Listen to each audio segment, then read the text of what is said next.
یا ایھا الذین آمنوا صلوا علیہ وسلموا تسلیما اللہم صل علی سیدنا و نبینا و شفیعنا و مولانا محمد معدن الجود والکرم وعلی آلہ وبارک وسلم صلاۃ و سلاما علیک یا رسول اللہ۔ مصطفیٰ کی کہانی آل مصطفیٰ کی زبانی سن رہے ہیں آپ حضرات۔ مجمع میں ٹھنڈک کیوں لگ رہی ہے؟ کیا قیامت کے دن پل صراط پر گزرتے ہوئے حوض کوثر کے اوپر لواء الحمد کے نیچے اسی طرح ٹھنڈک رکھو گے؟ میرے ساتھ مل کے پڑھو، صلی اللہ علی محمد صلی اللہ علی محمد صلی اللہ علیہ وسلم صلی اللہ علیہ وسلم صلی اللہ علی محمد صلی اللہ علی محمد صلی اللہ علیہ وسلم صلی اللہ علیہ وسلم اللہم صلی علی محمد محمد وعلی آل محمد کما صلیت علی ابراہیم وعلی آل ابراہیم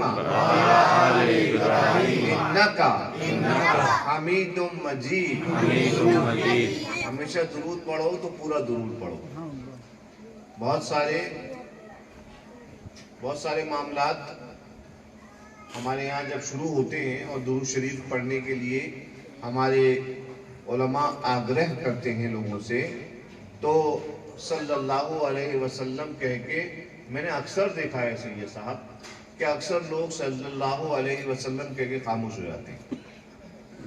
یاد رہے رسول اللہ علیہ السلام نے اپنے صحابہ سے فرمایا تھا لن تصلوا علی البطرا، میرے اوپر دم کٹا درود مت پڑھو۔ صحابہ نے عرض کیا مل بطرا، یا رسول اللہ بطرا کسے کہتے ہیں؟ آپ نے فرمایا کہ بطرا کا مطلب یہ ہے کہ تم مجھ پر درود پڑھو اور میری آل پہ درود نہ پڑھو۔ تو حضرات گرامی، سب سے پہلی اصلاح تو ہمیں اپنی عمل کی یہ کرنا ہے کہ ہمیں، اور ایک بات یاد رہے، ہماری نماز اللہ کے ہاں قبول ہے گارنٹی نہیں، روزہ قبول ہے گارنٹی نہیں، زکوٰۃ جو ہم دے رہے ہیں قبول ہے گارنٹی نہیں، صدقے نافلہ جو ہم نے ادا کیے قبول ہے اللہ کے یہاں گارنٹی نہیں ہے۔ کیوں؟ کیونکہ یہ تمام عبادتیں کون کر رہا ہے؟ ہم کر رہے ہیں۔ ٹھیک ہے، نماز ہم پڑھتے ہیں، سجدہ ہمیں کرنا ہے، رکوع ہمیں کرنا ہے، روزہ ہم رکھتے ہیں، زکوٰۃ ہم اپنے مال سے دیتے ہیں، یہ تمام عبادتیں ہم کر رہے ہیں، یہ تمام عمل ہمارے ہیں۔ مگر سبحان اللہ، ایک عمل ایسا ہے جو عمل پہلے بعد اوپر نیچے قدیم محدث قدیم حدیث ان تمام چیزوں سے اوپر ہٹ کے ہے، جب کوئی وقت ہی نہیں تھا۔ وہ کون سا ہے عمل؟ اللہ قرآن پاک میں نازل فرماتا ہے کہ بے شک اللہ اور اس کے فرشتے نبی پر درود بھیجتے ہیں۔ تو ہم جو درود کا ورد کرتے ہیں یہ دراصل ایسا عمل ہے، نماز ہم پڑھتے ہیں اللہ نہیں، ظاہر سی بات ہے ہم محتاج ہیں بندگی کے، ہم بندے ہیں، ہمیں اپنا بندگی کا ثبوت دینا ہے۔ اللہ تبارک و تعالیٰ تو ہمارا خالق ہے، قبول فرما لے بہت بڑی بات ہے۔ مگر نماز روزے زکوٰۃ حج کا قبول ہو جانا گارنٹی نہیں، مگر اس بات کی گارنٹی ہے کہ آپ نے جو رسول اللہ اور آل رسول اللہ کی بارگاہ میں درود پڑھا وہ ضرور اللہ کی بارگاہ میں قبول ہو جائے گا۔ اور یہی وجہ ہے کہ ہمارے اسلاف نے، ہمارے بزرگوں نے ہمیں طریقہ بتایا دعا مانگنے کا۔ دیکھو دعا سب مانگتے ہیں اور دعا اللہ تعالیٰ سب کی سنتا ہے، سب کی سنتا ہے۔ بہت سارے لوگ کہتے ہیں کہ ہماری دعا قبول نہیں ہوتی، ایسی بات نہیں ہے۔ اللہ رب العزت سے میں نے بہادری مانگی، شجاعت مانگی، تو اللہ نے میرے سامنے دشواریاں کھڑی کر دی کہ میں ان سے لڑ کر بہادر بن جاؤں گا. میں نے اللہ تبارک و تعالیٰ سے دولت مانگی تو اللہ تبارک و تعالیٰ نے میرے لیے روزگار کی راہوں کو ہموار کیا جس سے کما کر میں اس کے نادار اور ضرورت مند بندوں کے کام آ جاؤں. تو دعائیں سب کی پوری ہوتی ہیں اور جس طرح سے مانگو گے جو تمہاری نیت ہوگی تمہیں ویسے ہی ملے گا. اس بات کو یاد رکھنا. حلال چاہو گے تو حلال ملے گا اور حرام چاہو گے تو حرام طریقے سے ملے گا. ایک بندہ اللہ تبارک و تعالیٰ کا ایک بہت برگزیدہ بندہ اللہ کا ولی وہ اپنے خادم کے ساتھ کسی سفر پہ تھا. ایک مسجد میں پہنچے, عصر کا وقت ہو گیا تھا. نماز کے لیے مسجد میں جانے لگے تو ساتھ میں اس زمانے میں گھوڑے ہوا کرتے تھے جس پہ لوگ سواری کر کے چلتے تھے. ان صاحب نے اپنے خادم سے کہا کہ بیٹا ایک کام کرو, یہ یہاں پہ مسجد کے دروازے پہ ایک بندہ کھڑا ہے, اس کے سپرد گھوڑے کی لگام کر دو, یہ ہمارے گھوڑے کی دیکھ بھال کرے گا اور ہم لوگ جب واپس آئیں گے تو اس کو اجرت میں ہم لوگ کچھ دے دیں گے. کوئی بات نہیں صاحب. انہوں نے سپرد کیا اس بندے کے, نماز پڑھنے گئے, نماز پڑھ کے واپس آئے تو گھوڑا اور گھوڑا سنبھالنے والا دونوں غائب ہیں.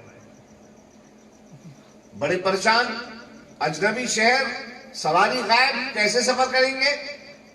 ڈھونڈتے ڈھانڈتے پوچھتے ہوئے ایک بازار پہنچے. وہاں دیکھا کہ وہ صاحب وہاں پہ کھڑے ہوئے, وہ بولی لگا رہے ہیں گھوڑے کی, کہہ رہے ہیں کہ 5 درہم کا بہترین گھوڑا ہے میرا, آپ خرید لیجئے. یہ صاحب کہنے کی اللہ سے ڈرو. 5 درہم کا تم گھوڑا بیچ رہے ہو, یہ گھوڑا تمہارا ہے نہیں, یہ گھوڑا تو میرا گھوڑا تھا جو میں تمہیں سنبھالنے کو دیا تھا. کہنے کے ثبوت لاؤ, یہ گھوڑا میرا گھوڑا ہے. اللہ اکبر.